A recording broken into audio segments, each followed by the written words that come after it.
Assalamualaikum warahmatullahi wabarakatuh. Kembali ke channel ekonomi SMA Negeri 1 Palimanan, Abdul Qadir. Selamat pagi semua kepada pemirsa. Baiklah, untuk pertemuan kali ini kita akan membahas indeks harga dan inflasi, yang mana indeks harga merupakan sekumpulan harga-harga yang terjadi dalam periodisasi ekonomi selama 1 tahun. Kumpulan harga-harga itu cenderung menaik karena memang ekspektasi daripada produsen, yaitu anggapannya bahwa produsen beranggapan harga naik karena mengingat akan adanya perbandingan dengan valuta asing, dan yang kedua, harga itu tersebut naik di pasaran karena memang sikap dan kecenderungan faktor ekonomi yang segera mengalami kelangkaan. Yang pertama, kita akan bahas masalah indeks harga dulu.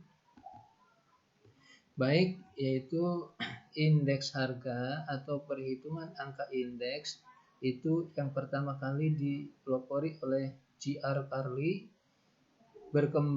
berkebangsaan Italia pada tahun 1764. Beliau berpendapat bahwa indeks harga adalah sebuah rasio yang umumnya dinyatakan dalam persentase yang menunjukkan perbandingan harga-harga komoditi barang dan jasa dari tahun ke tahun. Jadi sebuah rasio yang mempunyai value yang berkaitan dengan penawaran dan permintaan pada sebuah komoditi barang atau jasa dari tahun ke tahun. Tujuannya dalam menyusun angka indeks adalah sebagai berikut. Yang pertama itu sebagai pedoman standar harga, bahwa di dalam perekonomian itu harus ada kepastian harga, yaitu dari mulai tingkat produsen sampai pada pedagang eceran harus ada suatu kepastian harga, di mana harga itu sebagai standar bagi konsumen untuk memenuhi kebutuhan sehari-hari. Sebab kalau harga yang berubah-ubah terlalu tinggi akan menyebabkan daya beli konsumen menjadi menurun, sehingga ini sebagai standar. Yang kedua juga harga itu sebagai standar bagi pedagang komoditi barang dan jasa. Kenapa? Karena kalau pedagang komoditi barang dan jasa itu mengalami perubahan harga dari waktu ke waktu yang tidak tentu, mungkin akan kesulitan dalam menetapkan harga yang sesungguhnya kepada konsumen. Yang kedua adalah membandingkan harga-harga dari waktu ke waktu. Nah, ini tujuannya adalah menyusun angka indeks itu dalam membandingkan harga.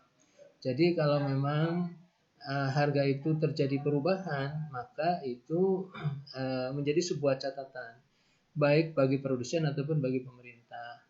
Kemudian yang ketiga adalah merumuskan kebijakan tentang standar gaji. Nah, ini berkaitan dengan kemampuan pendapatan masyarakat, yang notabene adalah kemampuan daya beli. Merumuskan kebijakan tentang gaji tentunya harus sesuai dengan daya beli masyarakat. Kemudian yang keempat adalah dasar menetapkan kebijakan pemerintah. Nah, di sini pemerintah mempunyai fungsi, mempunyai peranan, juga mempunyai kewajiban terhadap berkembangnya perekonomian yang kondusif dalam suatu negara atau perekonomian nasional.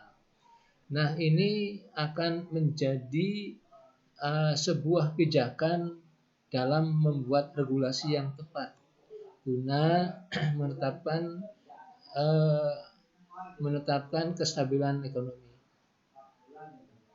Kemudian jenis